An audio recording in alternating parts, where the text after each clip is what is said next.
ওয়াকফ সংশোধনী বিল 2024 এর প্রতিবাদে অল ইন্ডিয়া মুসলিম পার্সোনাল ল বোর্ডের নির্দেশে সারা ভারতবর্ষের সাথে ত্রিপুরা রাজ্যেরও বিভিন্ন মসজিদগুলোতে মুসল্লিরা ডান হাতের বাজুতে কালো ভেজ পরে নীরব প্রতিবাদ করেন।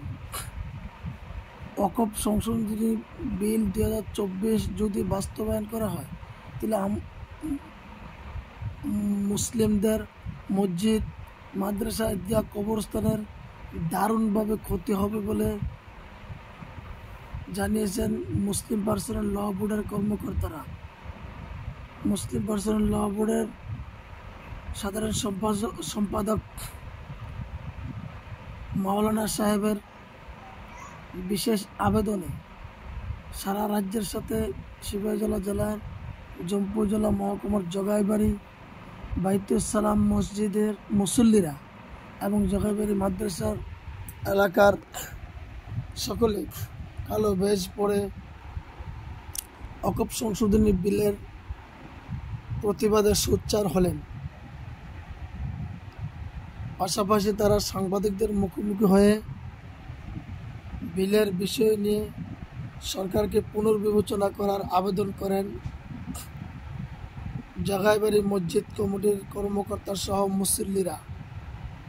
দেখুন সেই চিত্র। আমরা সারা ভারতবর্ষের সাথে ত্রিপুরা রাজ্যের জম্পুজলা মহকুমার জগাইবাড়ি এডিসি ভিলেজের অন্তর্গত জগাইবাড়ি বাইতুস সালাম মসজিদ কমিটি, মুসল্লিয়ান একরাম, আমরা সবাই মিলে সমবেতভাবে অল ইন্ডিয়া মুসলিম পার্সোনাল ল বোর্ডের ঘোষিত কার্যসূচি হিসেবে আমরা আজকে মসজিদে আসার সময় কালো বেজ আমরা সবাই পরিধান করে এসেছি।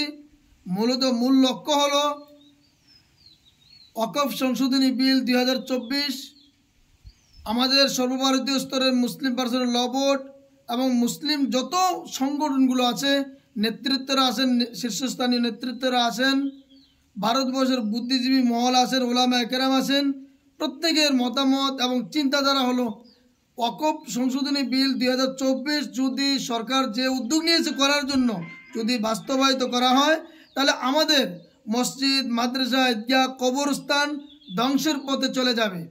সেই হিসেবে অল ইন্ডিয়া মুসলিম পার্সোনাল ল বোর্ডের উদ্যোগে কিছুদিন পূর্বে দিল্লির যন্তর মন্তরেও ধর্ণা প্রদর্শন করা হয়েছে এবং পর্যায়ক্রমে বিভিন্ন প্রতিবাদ বিক্ষোভ দেখানো হবে।